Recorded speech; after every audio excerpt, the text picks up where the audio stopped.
Hi, interview പ്രോസസ്സിന്റെ ഒരു video ചെയ്തിട്ടുണ്ടായിരുന്നു. അതിന്റെ പാർട്ട് 2 ആണ്.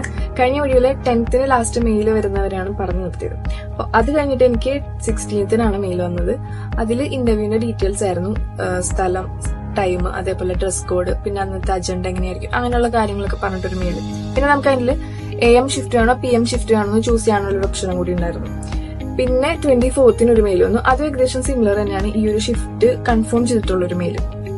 അത് കഴിഞ്ഞിട്ട് പിന്നെ ഡയറക്റ്റ് ഇന്റർവ്യൂ ആയിരുന്നു 28ാം തീയതി. 2 ദിവസത്തെ ഇന്റർവ്യൂ ആയിരുന്നു.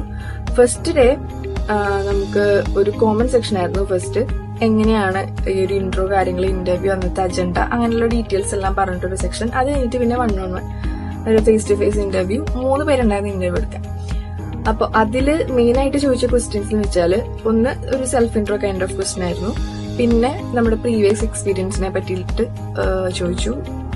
അത് കഴിഞ്ഞ് വൈ എത്തിഹാദ്, എന്തുകൊണ്ടാണ് എത്തിഹാദ് ചൂസ് ചെയ്തത്. അത് അത്യാവശ്യം എല്ലാ സെക്ഷനിലും ചോദിച്ചൊരു ക്വസ്റ്റ്യൻ ആണ്.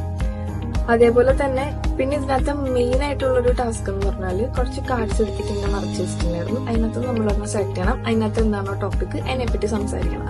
ടോപ്പിക്സ് ഭയങ്കര സിമ്പിൾ ടോപ്പിക്സ് ആണ്, പക്ഷെ ആ ടൈമിൽ അത് നമുക്ക് എന്താണെന്ന് പോലും തിരിച്ചറിയാൻ പറ്റാത്തൊരവസ്ഥയാണ്. Sunlight, music, sports, laptop, rain, ഇതൊക്കെയായിരുന്നു ടോപ്പിക്സ്. പിന്നെ അത് കഴിഞ്ഞിട്ട് പിന്നെ ഹൈറ്റ് ചെക്ക് ചെയ്തു. പിന്നെ അതേപോലെ നമുക്ക് വിസിബിൾ ആയിട്ടുള്ള ഏരിയാസിൽ സ്കാർസ് എന്തെങ്കിലും ഉണ്ടെങ്കിൽ അവരത് ചെക്ക് ചെയ്യുകയും ചെയ്യും. എന്തെങ്കിലും അങ്ങനെ ഉണ്ടെന്നുണ്ടെങ്കിൽ നമ്മൾ ഡിക്ലെയർ ചെയ്യണം. അങ്ങനെ ഒരു സെക്ഷൻ ആയിരുന്നു. അന്നത്തെ ഡേ ഇത്രയായിരുന്നു സെക്ഷൻസ് വന്നിട്ട്. ഈ സെക്ഷനിൽ നിന്ന് ഷോർട്ട് ലിസ്റ്റ് ആവണമെങ്കിലാണ് പിറ്റേ ദിവസം നമുക്ക് ഇന്റർവ്യൂ അറ്റൻഡ് ചെയ്യാൻ പറ്റും.